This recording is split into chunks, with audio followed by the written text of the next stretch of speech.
तो फिलहाल बड़ी खबर यह है कि लोकसभा में सोनिया गांधी ने आज तीसरे दिन लोकसभा की कार्रवाई में हिस्सा लेते हुए महिला बिल पर जब अपना भाषण शुरू किया तो उसमें उन्होंने इसका क्रेडिट राजीव गांधी को दिया, यानी कांग्रेस को दिया, और ये कहा ये उनका सपना था जो साकार हो गया। लेकिन साथ ही उन्होंने ये भी कहा ओबीसी महिलाओं को आरक्षण दे सरकार, महिला आरक्षण बिल पर जल्द ये लागू हो। सोनिया गांधी ने कहा है कांग्रेस सत्ता में थी तब ओबीसी की याद नहीं आई और इस पर पलटवार किया निशिकांत दुबे ने। पिछले 13 वर्षों से भारतीय स्त्रियां अपनी राजनीतिक जिम्मेदारी का इंतजार कर रही हैं और अब उन्हें कुछ वर्ष और इंतजार करने के लिए कहा जा रहा है। कितने वर्ष? 2 वर्ष, 4 वर्ष, 6 वर्ष, 8 वर्ष? क्या भारत की स्त्रियों के साथ बर्ताव उचित है? भारतीय राष्ट्रीय कांग्रेस की मांग है कि यह बिल फौरन अमल में लाया जाए,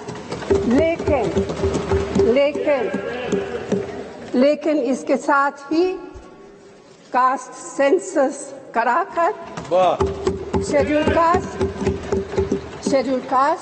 शेड्यूल ट्राइब, ओबीसीज की महिलाओं के आरक्षण की व्यवस्था की जाए।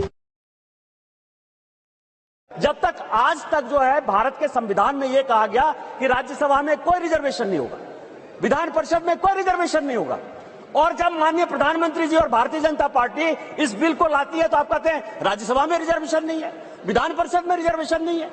आप पंचायत में कहिए कि कोई ओबीसी को रिजर्वेशन नहीं होगा, चाहे म्यूनिसिपल कॉर्पोरेशन में कोई ओबीसी को रिजर्वेशन नहीं होगा। और आर्टिकल 82 है सर, जो एडजस्टमेंट ऑफ ईच सेंसस की बात कर रही है और सीट बढ़ाने की बात, सब पढ़ लीजिएगा इस आर्टिकल को। इसमें कहा गया है कि 2026 तक सभी चीजों को हमने फ्रीज कर दिया है। आप अनकॉन्स्टिट्यूशनल काम करना चाहते हैं, आप उसके ऊपर जो है कहते हैं कि 2024 से लागू कर दीजिए, तुरंत सुप्रीम कोर्ट में जाएगा और सुप्रीम कोर्ट में तुरंत स्टक डाउन हो जाएगा। क्या आप चाहते हैं कि महिलाओं को रिजर्वेशन नहीं दें? और जिस तरह से आप केवल राजनीति के माध्यम से इस महिला रिजर्वेशन को लॉलीपॉप बनाते रहे, घुमाते रहे, वही भारतीय जनता पार्टी करे। हमारे प्रधानमंत्री जी हैं जो कहते हैं कि जिसकी मैं शुरुआत करता हूं उसका अंत भी करता हूं। यदि ये महिला रिजर्वेशन यहां आया है तो महिलाओं को अधिकार मिलेगा, मिलकर रहेगा, दुनिया की कोई ताकत इसको नहीं रोक सकती। तो सोनिया गांधी